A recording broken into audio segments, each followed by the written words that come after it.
surprise, surprise, the Israelis bombed Syria, and this time they bombed Aleppo International Airport, right? So Syria has two major international airports. The first is in Damascus, which the Israelis also destroyed last year, and the second one is in Aleppo. And Aleppo is up, to the north of Damascus.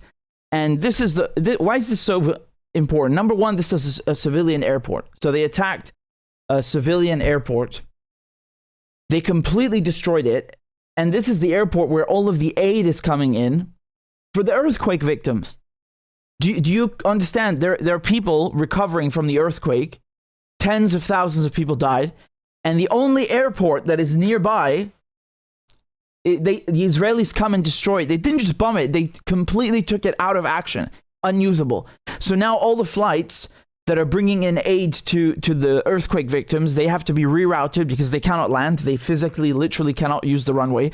They have to be rerouted to Beirut, which is down there 2 hours away from Damascus, but if you by car, and then also to Latakia, which is on the Mediterranean coast. Let me just pull up the map so you can get an idea of what I'm talking about. This is where the earthquake happened, right? So most of the people who died were in Turkey. God rest their souls. But down here you have Damascus, and up here is Aleppo. So this is what happened to the airport. It's completely out of action. And I love the headlines, right? The headlines saying that the Syrian state media is claiming that the Israelis attacked the airport, like as if it's, it's just a rumor spread by the regime in Syria. It's not true, right? It can't be because the Syrian state media said it. Well, are you crazy? Who else bombs Syria every week? Ireland? Is it Mexico? Is it Angola? It's Israel. The Israelis are the ones who bomb Syria every week. You see that? So here's the earthquake. That's the hardest hit, but the whole area here, and you see Aleppo is right there. This is Aleppo. So it's the only airport that's actually close enough to help people in Syria. They took it out of action. That's it. And look at the headlines. Look how disgusting they are. If you just Google it, look at this. They see. So this is AP News. Syrian state media. Israeli strike damages Aleppo airport. And here's the Washington Post. Syrian state media. Israeli strike damages Aleppo airport. Syria, this is Times of Israel. Syria and Iran accuse Israel of double crime after jet strike. Dude, it's not, oh, Syria accused you. They did it. They did it. I'm sorry, unless some other entity started bombing Syria's airports, just with common sense, that it's the Israelis. You can tell from the ordnance, and you can tell also from the precision. I'm not saying this because they like to hype themselves up. They'll try to brainwash you in the media and video games and be like, oh, the Mossad, oh, they're the best. Oh my God, the Israelis, cyber warfare, oh, they're the best. They have the best units. That's just propaganda. They want you to think that they're the best. And that's not to say that they're not effective, but my point is that when we go and look at the Damascus airport, the runway, and how they damaged it,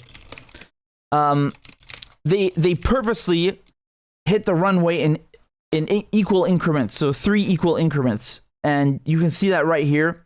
Okay, so this is last year. You see they here 1, 2, 3, completely taking it out. Very, very precise and very, very, vindictive and cunning. And it's the same thing with Aleppo. Very precise hits to make sure you cannot use it, to make sure that people who need aid cannot have it. And then, the Israelis don't come out and officially say anything, so they'll have the media lapdogs do it for them. First, there's the deniability, as you saw in the headlines. It's the Syrian regime, state media dictator who's saying this. It's not true, obviously. You're not going to believe them. And then, they'll have people in media say, well, of course Israel has to bomb Syria because they are using the airports to bring in weapons. Okay, number one, where is the evidence of this? Is there a shred of evidence? Present this evidence. Number two, if it is true, who gave you the right to bomb it? Could you imagine the Russians bombing Kiev International Airport because NATO are shipping in weapons? Would people accept that? Their heads would explode. And after an earthquake, I mean, look at the cruelty of it. The cruelty. They had no shame. And then, you know, they bombed Latakia port also. And, you know, I kind of, you know, I had to laugh and cry at the same time because you could see these Nescafe 3-in-1s. You know what 3-in-1 is? It's like a tiny packet. You rip it open. It's powder with coffee, milk, and sugar.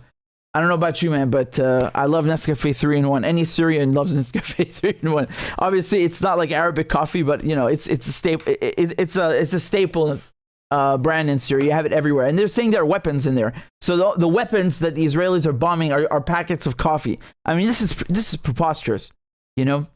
And again, the other point that I would make is that let us say that there really are weapons coming in. Again, so what? Syria is a country. Syria has the right to get help from Iran, to get help from whoever, because the Israelis are occupying them, right? So we hear this argument all the time with the Ukrainians. We have to give the Ukrainians jets. We have to give the Ukrainians helmets. We have to give the Ukrainians intelligence. Why? Because the Russians are occupying their country.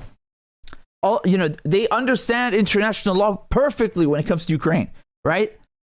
They swallowed the goddamn Geneva Convention and the Hague Convention and the UN Charter. And then when it comes to Syria, they're like, who cares? Who cares? Who cares about the earthquake victims? This is despicable. This is really disgusting. And once again, I point your attention to the headlines and the framing, right?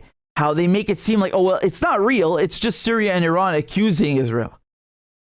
This is not reporting, man. It's not, you know, you're not doing gossip. If you were talking about something that the Russians did in Ukraine, you wouldn't say Ukraine accuses Russia of XYZ. You'd say Russia did this. You know, you report the issue. You're not relaying statements. I mean, it's just, I don't even know what to say anymore, man. I don't even know what to say anymore. Really just, I'm just going to show you here again on the map. Let's zoom in here, yeah? Again, here's Damascus. And we're talking about Aleppo up here, Halab, right? So the earthquake happened around this area.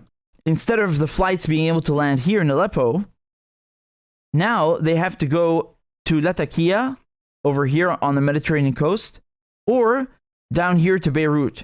And then they have to bring everything by land. I mean, what... Do you think people have time for this, that they can accept this kind of delay? I don't think they do. And I think this is criminal, disgusting behavior, really criminal. Talk about kicking someone while they're down.